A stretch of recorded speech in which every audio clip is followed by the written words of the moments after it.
What's going on, guys? So I've put together a little bit of a list of some interesting stuff, and I kind of wanted to go over. I've been recently I haven't been on YouTube as much because I've been moving a little bit, been a little bit under the weather, kind of fighting a little bit of a bug, and just the other thing is just kind of having like a massive headache from some of the stuff that's been going on with arbitraging. And I thought it was kind of interesting. Like, I was going back, I was kind of just reflecting on the history because I thought that it was really interesting to take a look at, what we had seen from arbitraging in 2018 versus 2019, and it's kind of a big difference. So there was the kind of the build up, the ICO phase, and some of that was literally like right after the biggest earnings platform that we had seen in the crypto space with BitConnect just recently the lending operation had ceased, and there was a lot of dispersal in the crypto sphere. So there was all of these different kind of like lending programs, and all of them for the most part, like, we didn't really have a whole lot of there was a lot of uncertainty, and like you saw people just diving into like the next big thing, which was Deveraj at the time. There was people that were promoting that or talking about that, however you want to look at that. And I kind of wanted to kind of distinguish between being a YouTuber and a promoter, because I think there's a little bit of a difference. But there was there was kind of all of these different earnings platforms. I think people were looking for something that was a little bit different than traditional trading, and there wasn't like the leverage trading to the same extent. Like, BitMEX really wasn't as big back then. It really became a lot more popular in kind of the middle part of 2018. So one of the big things that we had saw, though, was, if you kind of like go back in the history, was David Peterson, and that was like what we had seen was a face, and someone that was in a lot of ways was kind of speaking to a lot of what we had seen in in crypto at the time. So this was, I mean, he hasn't really he hasn't shied away from it, but this was the original XRPC YouTube right here, and there was some videos on here where he's showing his face. There were some original YouTubers, Crypto Soldier, Crypto Plumber, Jared, with now King of Fomo, this crypto guy that's not on as much anymore, but in a lot of these videos and on David's personal YouTube, like we're seeing his face, and he's taking some of the videos down. But there was a little bit of that. He had a video here where he he talked about his his whole life story. So he was very open and transparent, and there was a lot of communication. There was a lot of discussions with YouTubers. YouTubers were coming out to his house. Like, I was invited to come out. There was the communication was actually the best we had really seen, and that was kind of the big difference that we had with a platform like this. And so the community really built very quickly. And fast forward to 2019, and it's in a lot of ways it's really changed. And I think that's been a big source of frustration for a lot of people, myself included, because no one really knows what's going on, and it would I think it would be a different thing if like the platform was still paying out or still profitable, but people aren't making money, and so people are invested in a platform, they're not doing well, and there's a little bit of there's a lot of frustration with that. There have been some long time people that have been very critical of the platform, that have been protesting it, basically saying not to trust it from the beginning. So I listed some of those in the description. I know I missed a bunch, but I was kind of listing some of the bigger ones. I'll probably update the list here in a little bit, but this was, I thought this was kind of interesting. So I put this list in the description below. So this was a list of YouTubers. Okay, so we had kind of the ICO YouTubers. So I didn't get in the ICO phase, but we had Crypto Plumber, Crypto Soldier, Crypto News TV, You know, Jared, this crypto guy, which isn't, you know, he isn't on YouTube anymore. Crypto Meena, Matt was in ICO, Kinetic, and Crypto Austin, and these guys were in there, you know, before me. Bitsaway, PJ3 did the first, you know, like kind of collab live stream with David. So there was a lot of these YouTubers. And then you kind of had post ICO. So I got in. I was watching a lot of Adam's videos at the time, Crypto Whale, Chatbox. There's a lot of names on here. You know, Matty Crypto Gemz, Crypto Country Boy, Dan and Crypto Dude, TiWi, Flower. I'm not going to go through and read the whole name or the whole list, but did want to highlight a few people. CryptoFace is probably the guy with the biggest following. You know, and now he's really transitioned, you know, exclusively into trading and leverage trading. And you see that seems to be something that arbitraging is kind of steering towards with their Trade Pro. If you look at David's, you know, like he doesn't have a whole lot of videos, but what is his last video that he's talked about? Trade Pro. And, you know, there's, it seems to be, you know, the direction, like, you know, the card, you know, was, you know, I don't feel like the branding behind the card was very considerate with a lot of the, you know, the hardship that a lot of people in the arbitraging community are going through right now, in terms of, you know, maybe relying too heavily on things with arbitraging. I know I'm way over invested in arbitraging, and part of my strategy, you know, in the when I was investing or getting more invested, was to put a lot of money in with the intention of at least pulling out in the initial phase to kind of like pay myself back. And I went in big really twice, and I got trapped. So like, you know, one was back in, you know, the block exchange days, right towards the end of the year, and then the other one was the 50K in the vault. So both those times, you know, I think that you know, I probably made the wrong decision.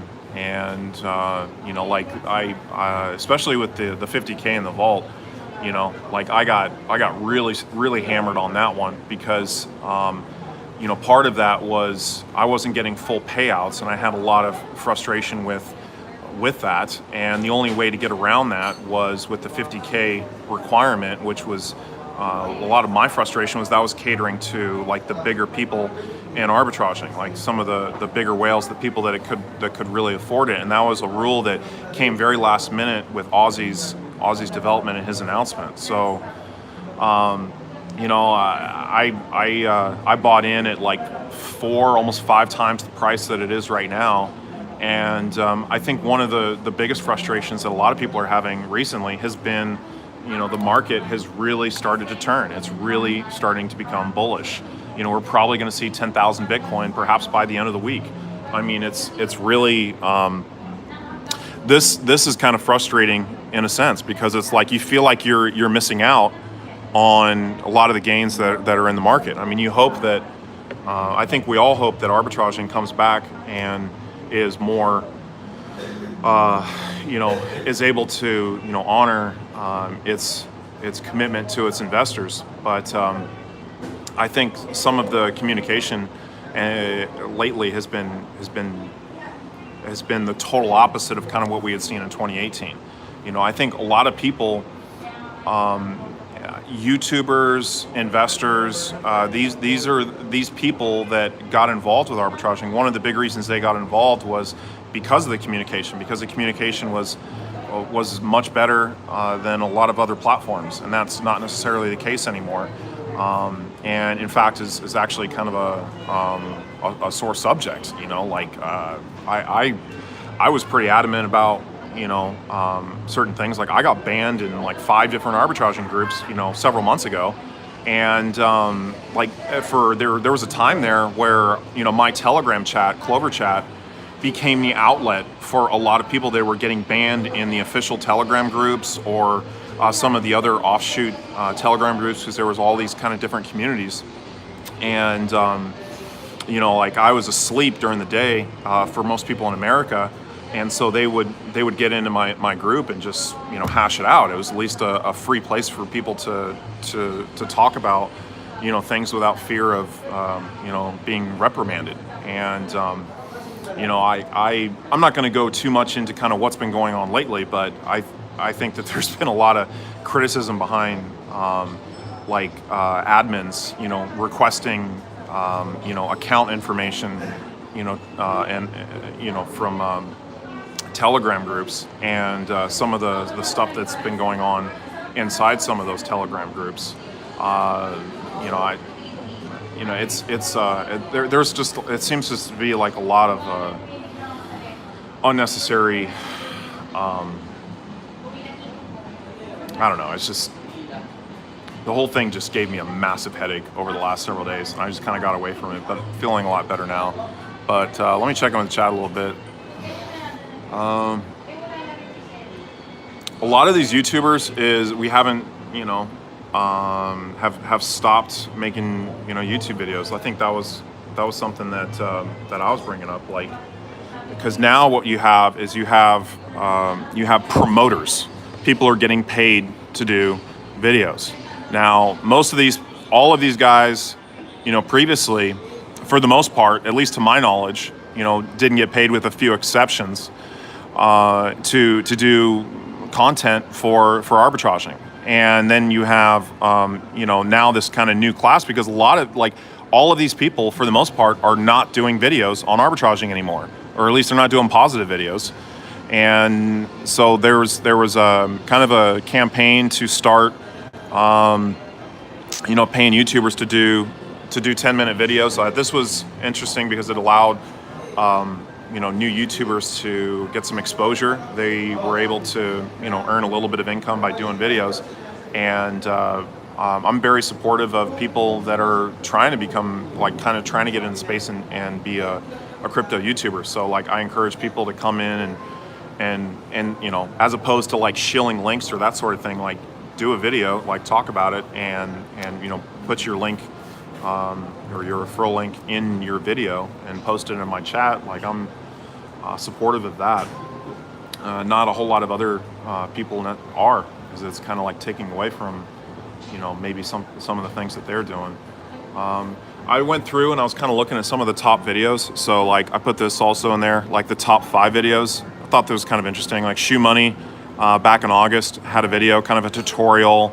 Bitsaway, had a video that, these are kind of in order. I didn't know much about Big Mo Crypto. I didn't really follow him much. And then there's this Rocket Pitch, which is Russian, Adam and Isle Matt.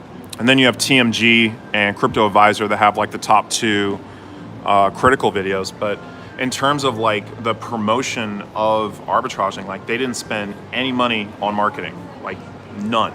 And all of it was really kind of word of mouth and done through a lot of YouTubers. So a lot of the YouTubers that have been talking about arbitraging were the voice of arbitraging, along with David Peterson. I think that one of the things we've seen now is there's a lot of confusion. People don't know what's going on. They put a lot of money in this platform and no one's making any money. I'm down 5 figures, myself. I'm at a huge loss in this platform, and I haven't been paid by arbitraging to do promotions or do any kind of anything with the platform. There are people that have been helping out in different capacities, that have been in support, that have been some of the people that have been helping out with the Telegram groups have been compensated in different ways. And part of that was to kind of develop and build, and to help out with certain things. I think there's kind of the whole the fairness element, which I think is something that kind of rings heavy. I think some of the claims of say 6 figures or 7 figures, that's not really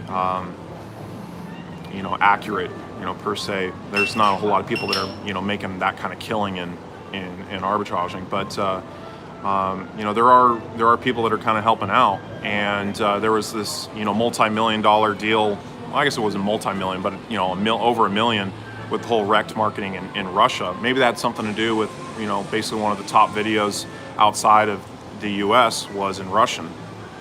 So maybe there's a bigger community in Russia. I don't know. I don't know as much about some of the other communities, but you know, I think for the most part, everyone wants the same thing. Like, we want arbitraging to turn around and succeed, and we want to have something like this that can earn money in the space. But it's been frustrating for me. It's been frustrating for others. People stop doing YouTube videos. People are, you know, angry, upset. They're venting. You know, and there's the communication with the arbitraging platform, at least the people that are more in some sort of official capacity, hasn't been good. And I think that it could be a lot better. And there's also a lot of things that I don't agree with. You know, like you know, I'm still a little bit sore with, you know, a lot of things that happen with Coin Lotto, because like I sold everything that I had and put a lot of faith into everything that was going on with the project, and started heading towards China. I was going to go and work in China. Well, now, you know what has happened with that? Like I got stuck in Hanoi as the platform was you know, having issues and problems, and now Coin Lotto is like, I mean, their videos are not even getting like more than 50 views on their promotions. Like they were telling me that they were going to do millions of dollars in a week in promotion. Where's that money coming from? And you know, we do have videos that are out there of Majaz, you know, the lead developer with arbitraging, helping with you know, Coin Lotto when the platform was struggling. Like you know, the Never card that came out, you know, doesn't address the issues with ABOT, which is what 95% of the people invested in arbitraging. That's what they want to see improve. So it seems that that's going away, but no one knows, you know, what's going to happen to, you know, the money that they invested in ABOT. You know, like it's just you know, there's been claims out there that, yeah, like, you know, there's going to be a 1-to-1. Everything's getting backed by a stable coin, but no one really knows. Like, we don't, like, unless it came from David Peterson, like, you know, we don't really know. And so there's kind of all these cryptic conversations with YouTubers or tweets or things like that. And, you know, it's frustrating. And I think, like, you know, one of the big criticisms that I've had has also been the token supply, because you know, there just seems to be just some strange stuff going on. Like it just continues to happen. With, you know, you look at these huge drops in the vault.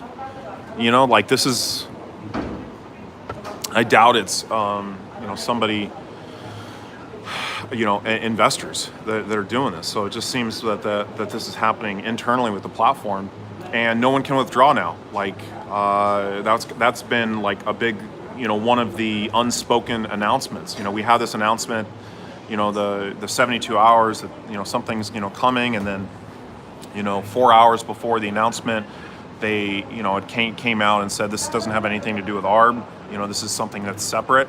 And so, like, a lot of people are upset about that.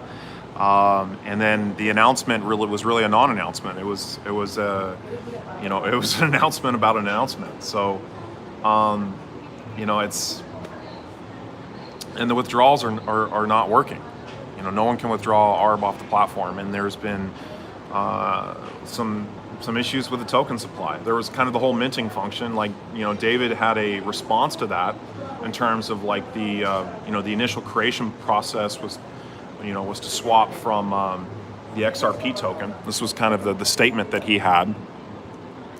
The count from Etherscan also does not read properly because there's a function in the contract for saving tokens that were sent to the contract called pullback. The coder accidentally put a plus count on the smart contract read figure, so anytime we have saved tokens, it counts them as added when in fact they were never added. You can verify the code. It's simply a smart contract Etherscan read error.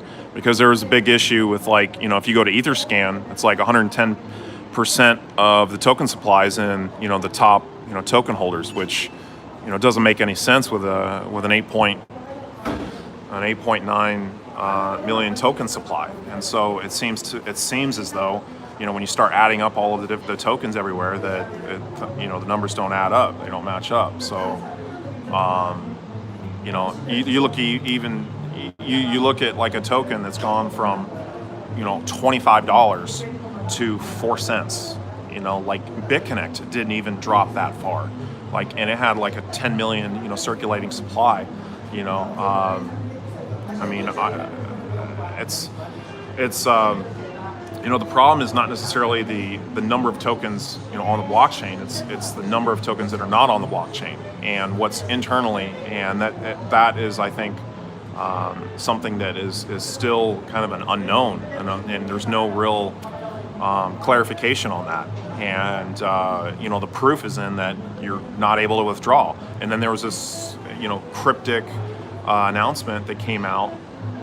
If you're looking at the announcements, let me bring this up. There was, you know, not too long ago, you know, last month, they had, you know, they kind of addressed this, and at one point it would, you know, they said that this was kind of with the arbitrals. So talking about the arbitrals, this is April 6th, and so so this was kind of, you know, perhaps what was, you know, arbitral amount would be reduced to 2,500 tokens per batch. And that was kind of the key word. So it was like, it used to be, you know, I guess in the original announcement, it was 2,500 per day, and that got changed to per batch. And since that announcement, nobody's been able to withdraw tokens off of the platform. And there was, you know, people that were saying that, that were in the know from the official, that we were going to be able to do this on the 26th, and it just doesn't look like it's going to happen. So no one's able to withdraw tokens off the platform. It just seems to be like there's kind of a token supply issue. So if you're playing devil's advocate, like, it's very possible that you know, there's this master plan with TradePro, with the Never card, with the OTC, with the casino, with some of these different things that they're working on, with AUSD, with a new UI. Like, maybe all of this stuff integrates at one, and they're just, you know, they're waiting for the right time for all of that to get unleashed, and at the same time buying back, you know, their tokens, because, you know, we have another price fork, and this time it's in the opposite direction. You have the internal price at 6 cents, and you have the external, which has been, you know, at times much higher. Right now it's at 12 cents. It's double, you know. And what we had seen in December is we saw the opposite. We saw that switched when, you know, everyone was dumping on the external exchange, and the internal was much, much higher, you know, when the price was getting artificially inflated. So the arbitraging market, it doesn't react in the same way as like a traditional crypto market. And it's, you know, it's at least refreshing that we're seeing it backed by some big names, like the John McAfee update when they're coming out with a card. And then there was the interesting tweet. I'm not sure if you guys had seen the picture, where I thought this was really interesting. Like, someone just had spotted that if you're looking at that original picture, there was the Never card was actually sitting right on the table. And so that's kind of always been in the works, and that was a big announcement. So it's very possible that, like, the Never card was a really big you know, development in terms of like the foundation of everything that they're trying to do, from transitioning from crypto into you know, whatever, you know, fiat currency you're trying to convert into.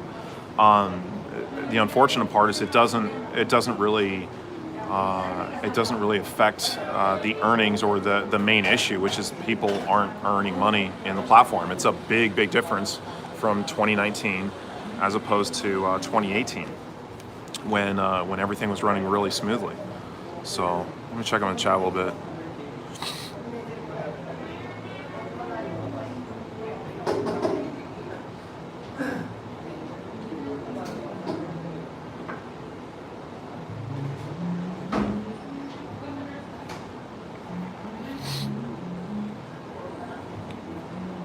I think I appreciate that, Randy. I think there's potential for this to turn around, and I'm trying to remain optimistic. But at the same time, it's really disheartening, and it's really disheartening to see some of the people.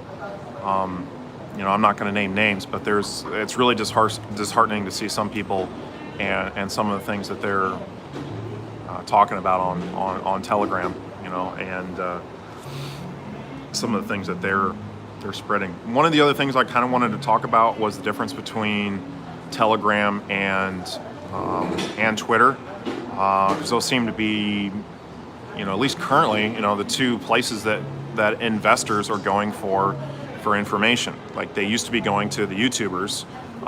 Now they have to get their information from promoters, people that are being paid to talk about arbitraging, you know, and not showing their face, which I've been very, you know, critical of. Is that, you know, you have a kind of a new class of YouTubers, and none of these people are being transparent, you know, and showing themselves. And part of that has been with some of the, you know, the problems that they were having getting doxxed and harassed and by namely the Blacklist group and the Invasio project, which I completely destroyed. And well, they kind of destroyed themselves, but you know, that project, like they came out and were just on a mission to bring attention to their project. And part of the reason, if you really kind of dive into it and look at it, is because of their competing platform, which was a copycat platform, ShotSling. So they kind of did a soft launch because they knew there was going to be a FUD storm had they come out and launched it with, you know, their you know, their current branding, because there's nobody really, you know, talking about that. There's no platform because everyone's pissed off because that entire project scammed out. It was the, you know, the biggest, you know, scam of 2018 in terms of the you know, the ICO phase and what happened. Like it was just like a, you know, and I think that they were trying to bring attention to, you know, to their project. And so, you know, there's a lot of these other YouTubers, and I've kind of put them below. You know, there was you know, you know, there's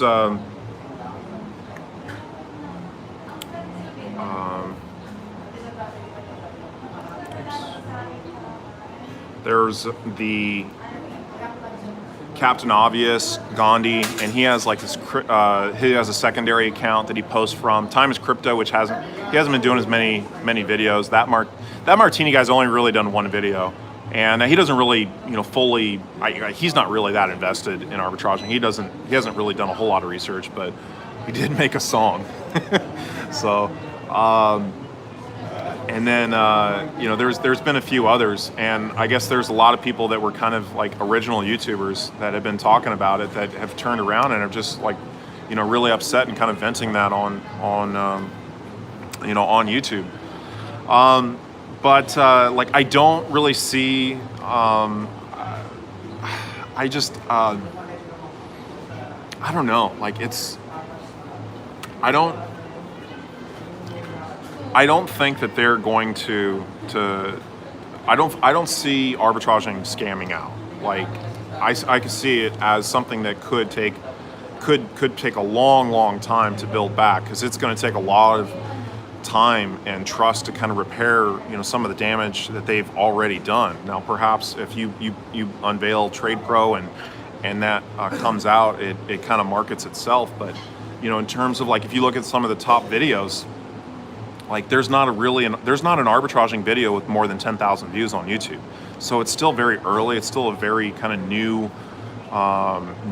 market in a sense, and it's kind of a community. But the community is really fractured and broken from a lot of the stuff that's been going on. And there's a lot of people pointing fingers and whatnot. And my biggest thing, and the biggest thing that I was arguing, is that the communication needs to be a lot better. Like it's, you know, one of David's his rebuttals to that is that arbitraging communications, you know, one of the best in the space, and that may be true, or at least was true. But recently, I wouldn't necessarily agree with that. At least in the last several months, it's just we haven't heard from any really kind of official source, what's going on with the money that we have invested in the platform, and we just kind of get these promises like it's coming soon, like they're working on this and it's going to take time. And I agree with that. I still feel as though, and I brought up the example, kind of like the professional sports analogy, or even just sports in general. You can see like coaches and athletes that will come on, that get interviewed by the media on a daily basis, like every single day, and they're not giving away the playbook. They're not, they're not explaining everything they're doing. A lot of their answers are still very dry. Like they're very good at deflecting some of the main, types of questions that people really want answered.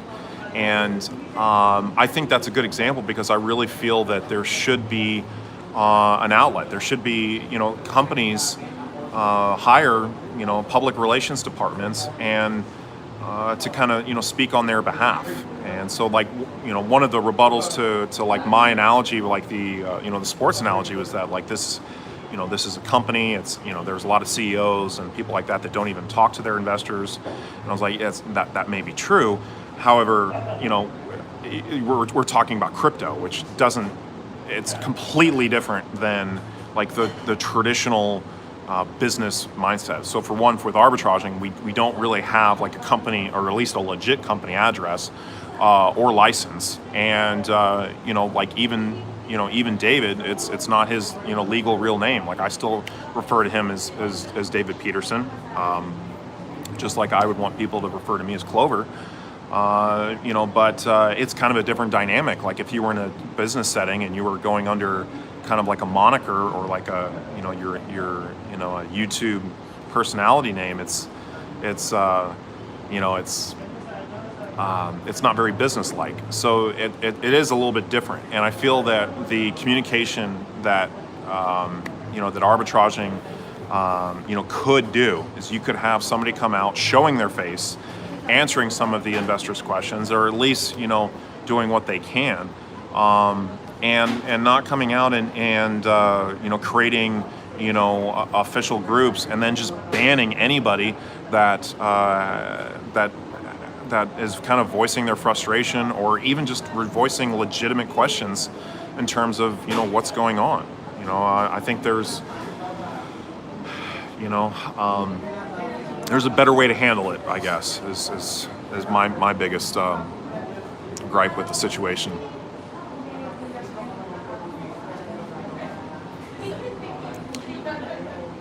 We'd be banned from all Telegram groups the following day. Live stream with Batman, Kinetic, and Clover. That would be interesting. I mean, me and Batman have a little bit of history, but I feel like that's getting better.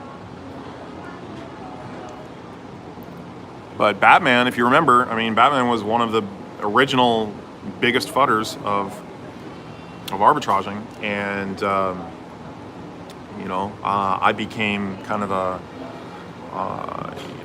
a target in a sense. So along with arbitraging, like I got kind of rolled into that, and so like I went after him a little bit. I don't know. Like I'm pretty competitive, so if someone puts some sort of challenge out there, or challenges me personally, like that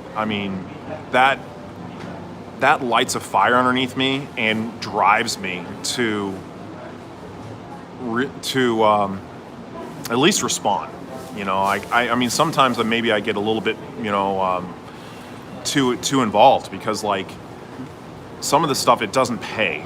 Like when I went after and kind of shut down the Blacklist and Invasio FUD storm, I spent a lot of time doing that, and I didn't get any kind of compensation at all from that. Like I was just doing it because I felt it was the right thing to do. It was the necessary thing to do because of the misinformation and the kind of the just the personal gripe that I had with a guy that was like attacking my character that really didn't know what he was talking about. So like that was that was I guess like, I think I'm switching a little bit, and I'm kind of trying to make better use of my time. And part of that is getting set up, where I'm set up. Like I'm getting my green screen, set up. When I first got into doing crypto YouTube videos, like I was doing the green screen, and that was kind of a new thing. Trevon takes credit for being the first crypto YouTuber to use the green screen and kind of, do that. I don't know of any other YouTuber that did that, but as soon as he did that, a lot of people kind of copied it, and we're doing that sort of thing. So I want to get back into doing that. I've been cutting up a lot of video. I've been spending a lot of time doing that. I'm still working on like a Bitcoin music video. I've got a lot of content for that. I'm going to kind of bring back some older clips and kind of tie that into that project that I'm working on. I got a bunch of other projects that like I cut up all this video, and like I got started on this project and just got busy or just got sidetracked. So I want to get back into that. Also looking for platforms that I can earn some money in. Like I just recently got into Moonberg, and I think that one looks really promising. Right now it's performing a lot better than like Evo AI or NovaChain or Dropple's doing a little bit better, but it's still doing better than Dropple. Crystal Token just exit scam. There's some interesting stuff about Crystal though. I've been hearing some people that want to take over that project and revive it in a sense. So, but anyway, I sold at a huge loss. There's some trading bot platforms that I'm wanting to get into. There's a couple like that I'm kind of looking at and looking to start kind of doing some videos on. I want to get back into technical analysis, so I'm going to be doing some stuff on that. I'm setting up some stuff with another YouTuber to really kind of dive into that topic, and I want to also make a kind of a different style of videos and kind of following some of the best people. Like I'm not gonna say that I'm not nearly as good at technical analysis or leverage trading as like a guy like CryptoFace or some of the other guys that are out there. Richard Hart would be another good one to follow. Several other guys, like I was kind of diving into that, but that's another area that I feel like is important, and it's a way that if you see some clear indicators in the market, like that's a way to protect yourself in a sense, but also to really earn a lot in the crypto space. So you have a little bit more control, over your finances. I mean, I think one of the biggest, gripes with arbitraging is like everyone feels a little bit out of control. Like, what can you do? I mean, you just gotta wait. Just hope for the best. And it's frustrating. Same thing with like some of the other platforms. Like NovaChain's been really frustrating too. I got a bunch of money in that. I got over 10 grand in that. And that one's not doing well. I haven't pulled any money out of that in a long time. Evo AI still hasn't launched, but that one looks promising.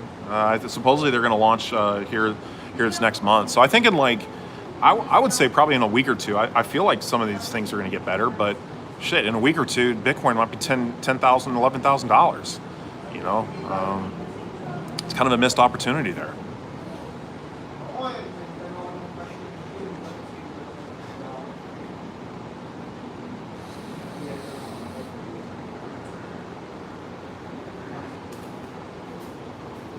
But Trade Pro, like, might have some of that elements. Like, one of the things I see with Trade Pro and some of the rumors I see is kind of the leverage trading.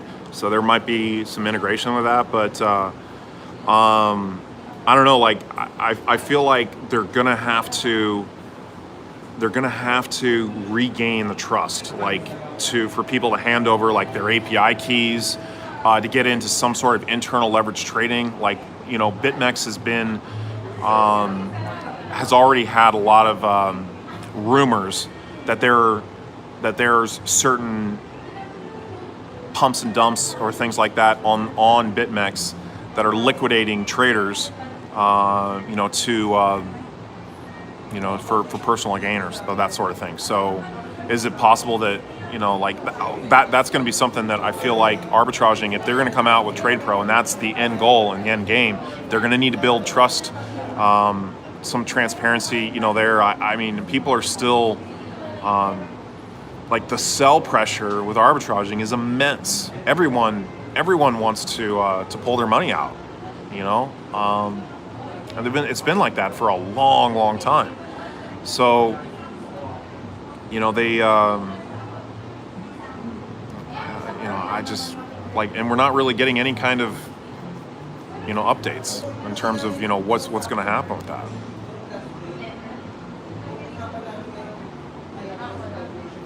Yeah, someone can, you know, sell 10% of their ABOT and 1% a day if you don't, you know, believe in David. Yeah, but that I feel like is really disingenuous and naive. You know, like people invested in something, you know, with the expectation of something happening, and with the token price and some of the internal manipulation and some of the you know, just the everything that's going on. Like people didn't invest in it to cash out at like less than 10% of what they put in. Now, I know people that have. Well, you know, some people have, and they've already started to make some of their money back. Like I know one guy in particular that pulled out, you know, like took a huge loss in arbitraging, and like a 5-figure loss, and took whatever money he had left and got into CryptoFace's group, and just started killing it, and just started making a lot of that back. So. You know, there is a little bit of that, but for a lot of the arbitraging admins or some of the official people or some of the people going around basically saying, yeah, like sell out, you know, get out or whatever, like that's I don't agree with that, because like having people take huge substantial losses with you know, investing in something, you know, on the back of a lot of information that was not accurate. You know, I mean, just, you know, the biggest one is the token supply.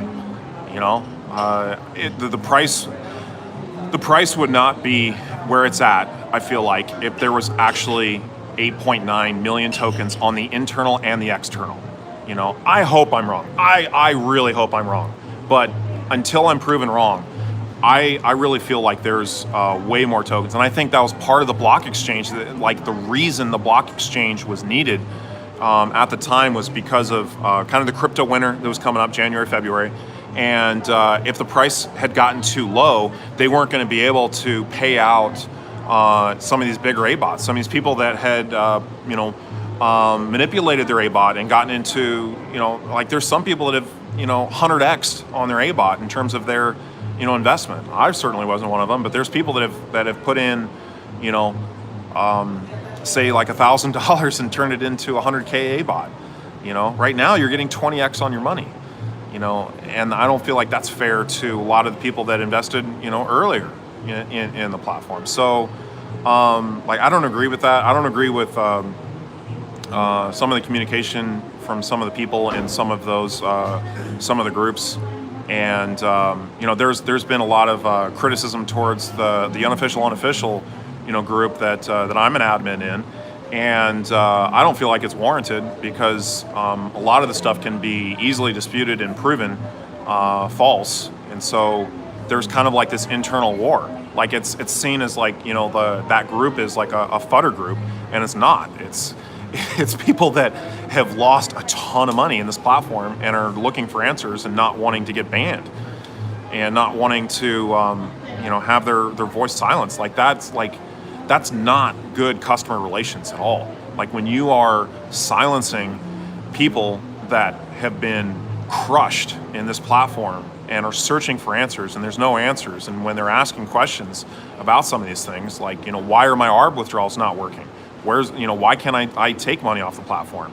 I mean, you could basically do that, do the 10% and the 1%, but you're going to be forced to sell on the internal because no one can pull tokens off of the platform. You know, I haven't seen any kind of proof of it, and even though they said that was going to happen. So, you know, I really hope that they have some sort of master plan to fix some of that stuff, and maybe there is, you know, and maybe it's just a stalling technique while they buy back their tokens, you know, cheap, and get control of the supply. But I feel like that's the big thing that that arbitraging really needs to do is, that's the ethical thing to do, is to get control of your tokens, get control of your token supply, buy back your tokens. Where has the ABOT profits been the last 6 months? You know, if you're making money and like, you know, you have this, you have profits. If you're looking at, you know, this, you know, the 0.5 to like 0.6% that we're seeing on a daily basis. I don't really have that on there, but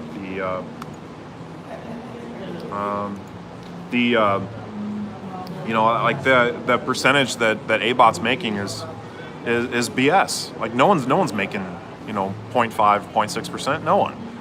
You know, especially with all of the stuff that's going on. My ABOT's dormant. Like I haven't been making money. I haven't pulled anything off the platform for about 2.5 months.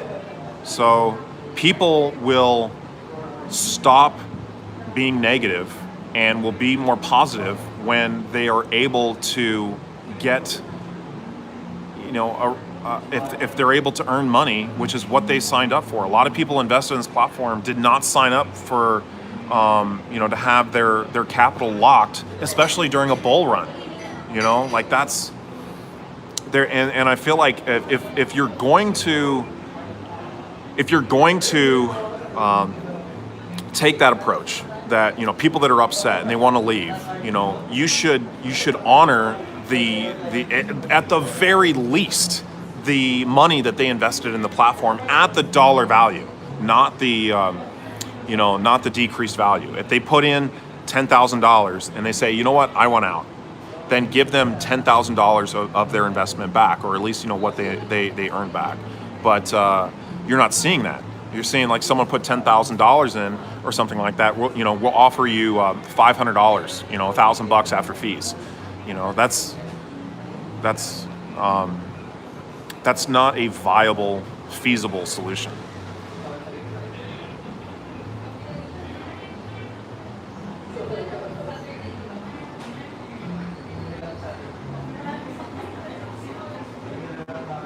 Yeah, I've been hearing these rumors that DP is going to roll out everything at once. You know, maybe that's the kind of the master plan, but you know, that's kind of what I'm theorizing. But I think to come out and do the whole 72-hour, you know, kind of announcement after everything's been silent for so long and people have been suffering and hurting because of, you know, what's been going on, and to really have a non-announcement, I think, you know, shows bad taste. Like I think that's disingenuous to your investors, the people that helped fund this project. You know, it's you know, it hurts people like me that got behind and supported this project, and then are having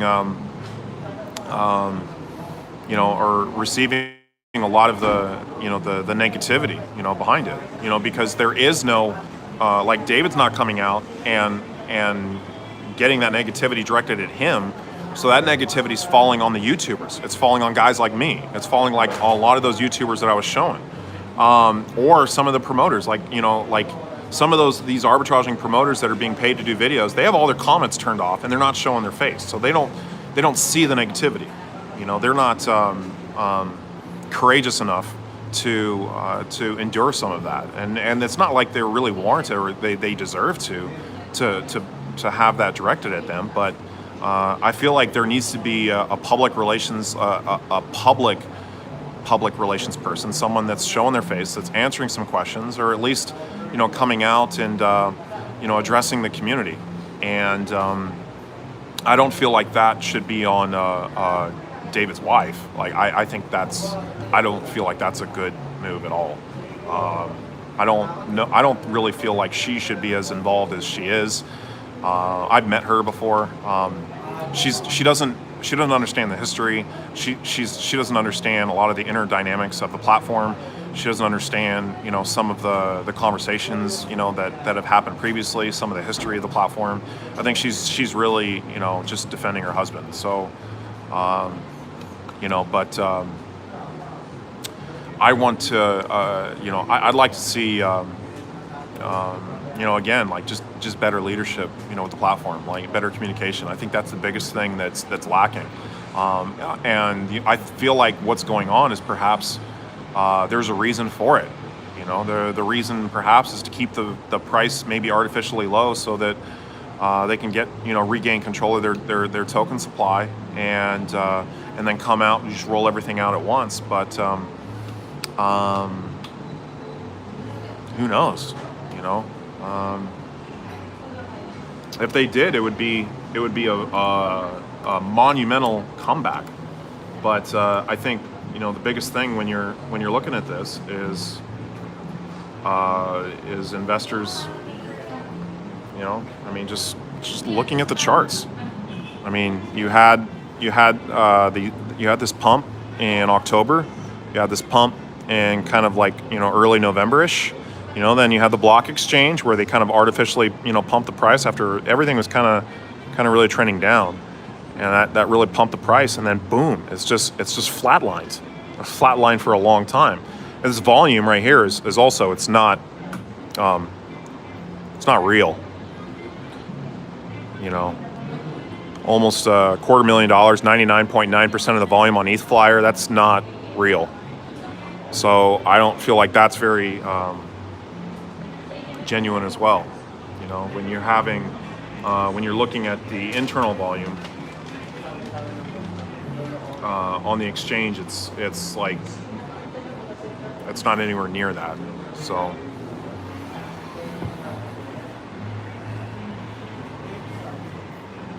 Yeah, Austin's got a ton of hate.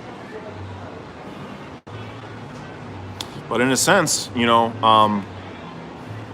has, I guess part of it is like, if you're putting yourself out there and you're putting yourself on YouTube, you have to be able to kind of deal with some of that. And I don't think that Austin's reactions to some of the things that have been going on have been the best. Like he's setting himself up, to have people attack him. Like he's just giving people material, when he gets angry and emotional and frustrated and goes after people. Like he's giving people content.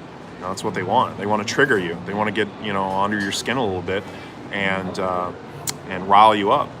And, I guess I'm a little bit more used to that with my background. I'm used to, I've kind of seen that on different levels. As an athlete, as a coach, like I've had coaches say some of the most like unthinkable, disgusting things to me just to try to get me to perform. And part of that is their job's on the line, like their livelihood's on the line. There's not very good longevity in that industry. Like coaches don't last long, but they get paid over six figures to do what they're doing. So they're trying to find whatever they can to motivate you. If you can take some of that criticism, you'll do well. But and Austin has also received preferential treatment over some of the other people. But he didn't have a whole lot of capital that he was working with to begin with, and he's also kind of been a guy that's created a community in a sense, or a community feel where people were able to kind of come and talk about the platform, answer questions and things like that. So I like Austin. I think that he's some of that criticism and putting himself out there and some of the negativity, like it's in a sense he's kind of it's a bit self-inflicted because of the way he's reacting. So I hope he's learned from that. And I feel like everybody, over time they'll get more experience and they'll improve. But I'll take. Why don't you YouTubers talk about Dropple? Yeah, Dropple is a good one. Like it's starting to return. Like I want to do some more stuff on that. Let's take a look at it real quick. But part of it is it.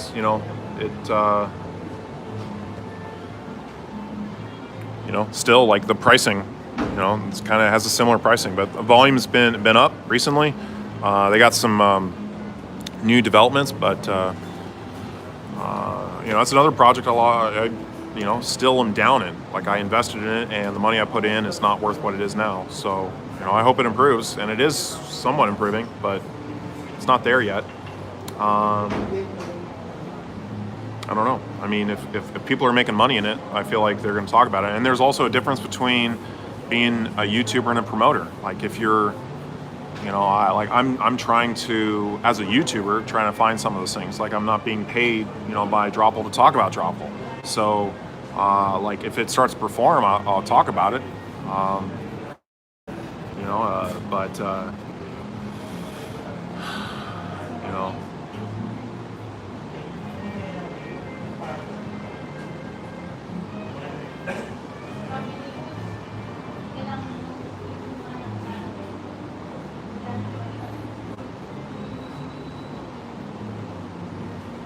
yeah, people hate what you're doing. You're doing something right.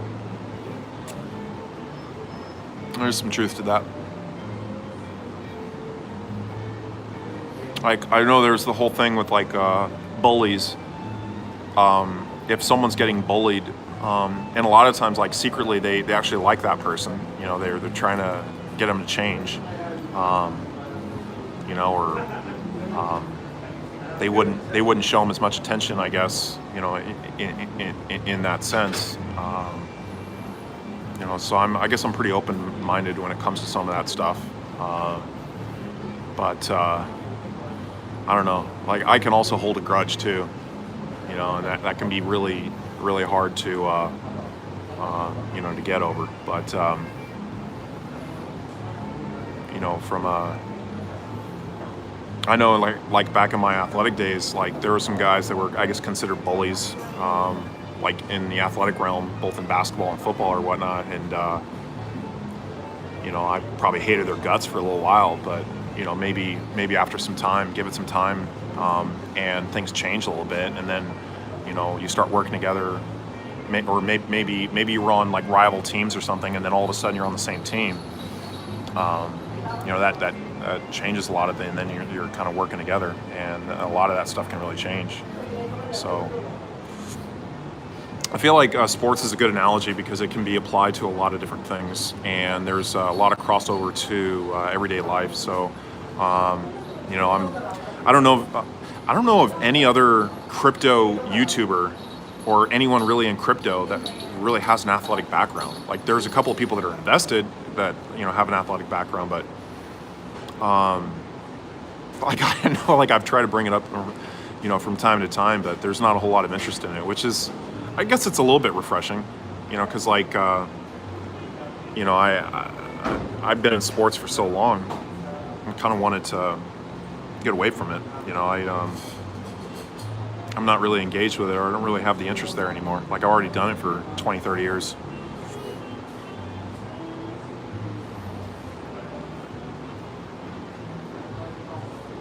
Yeah, nothing gets to you. Every YouTuber should listen to your stream. You could teach Batman Austin a lesson in general behavior. I think they just need some tough love, and they'll learn from experience. But I've already had some of those experiences in my life, so I'm a little bit more experienced in some of those areas and know how to deal with certain things, like even just doing something like with the media. Like, there's public speaking or maybe talking to someone about something. A lot of people have never really done that. Like, I had to do that for like 7, 8 years. So I've got some experience there.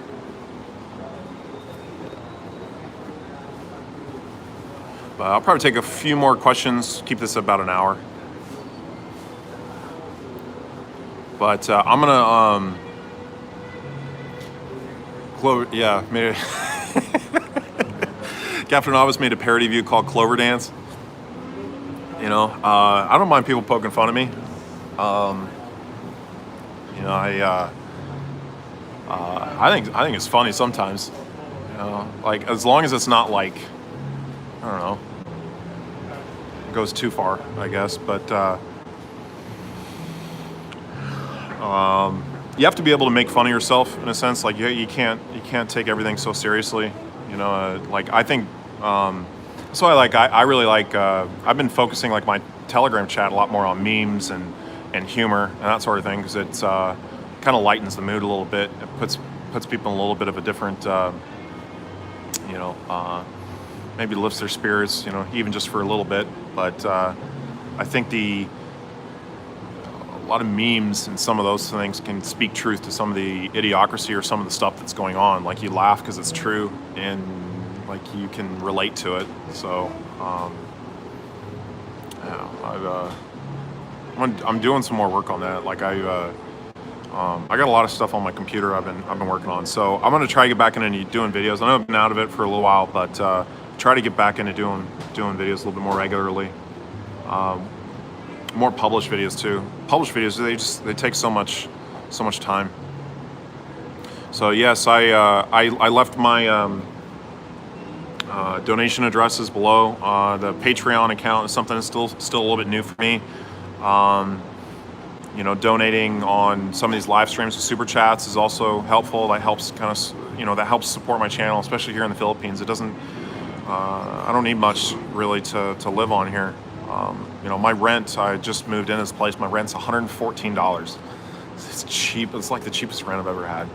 So nice little kind of studio space, surrounded by 3 rivers, or like a river on 3 sides. So you hear the water in the background. And I'm setting up kind of a green screen and office there. So it's good, and I'd like to be able to also, if I have some finances are freed up, like one of the things I'd really like to do is to hire some help, to hire some people, perhaps to help me with videos, to help me with content. I was just talking with someone yesterday about that, with hiring remotely here. I can hire very cheaply here in the Philippines, so maybe kind of starting to build and develop and hire some help. That was kind of my original plans with arbitraging until everything just kind of fell flat. So hoping things bounce back, but it's been really frustrating for a lot of people, I know. So I hear people's frustration, and I think they should be able to vent a little bit, and also have some answers to some of their questions. So I'm still gonna kind of do updates from time to time, but I'm probably not going to focus on arbitraging as much. Like, probably not going to be doing as much videos, until things really kind of turn around. Anyways, I appreciate you guys staying on